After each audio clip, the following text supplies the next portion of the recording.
সালটা ছিল 2007 আর তারিখ 21শে নভেম্বর। কলকাতার রাস্তায় নামে সেনা। কি ঘটেছিল 21শে নভেম্বর? তসলিমার বিরুদ্ধে প্রতিবাদে হিংসা, পুলিশকেও আক্রমণ করা হয়। প্রতিবাদের সামনে মাথা নোয়ায় প্রশাসন।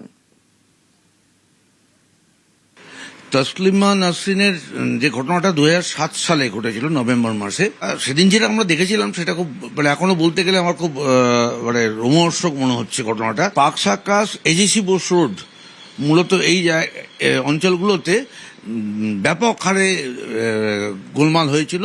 তাই তসলিমাকে শহর থেকে বের করে দিতে হবে, তাকে দেশ থেকে বের করে দিতে হবে, তার বই ব্যান করতে হবে, ইত্যাদি ইত্যাদি। অদ্ভুত ব্যাপার যে সেই সময় সরকারের বামফ্রন্ট বুদ্ধদেব ভট্টাচার্যের মতন একজন সাহিত্যপ্রেমিক, খানিকটা মুক্তমনা আমরা জানতাম মানুষ, তিনিও কিন্তু এই যে পাবলিক ডিম্যান্ড যেটা উঠলো সেই ডিম্যান্ডের কাছে মাথা নিচু করলেন এবং এই বইটা লেখা বাংলায়।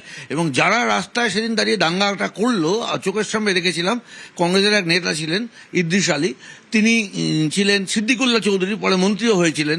এরা যখন দাঙ্গাটা করলো, ওখানে যারা যারা সেই দাঙ্গায় পার্টিসিপেট করেছিলেন অল আর নন বেঙ্গলিজ, এবং তারা কখনোই এই বাংলা বইটি পড়ে, অর্থাৎ দ্বিখণ্ডিত পড়ে তারা যে কোনো রকম প্রতিক্রিয়া দেখিয়েছে, এরকম ঘটনাটা নয়।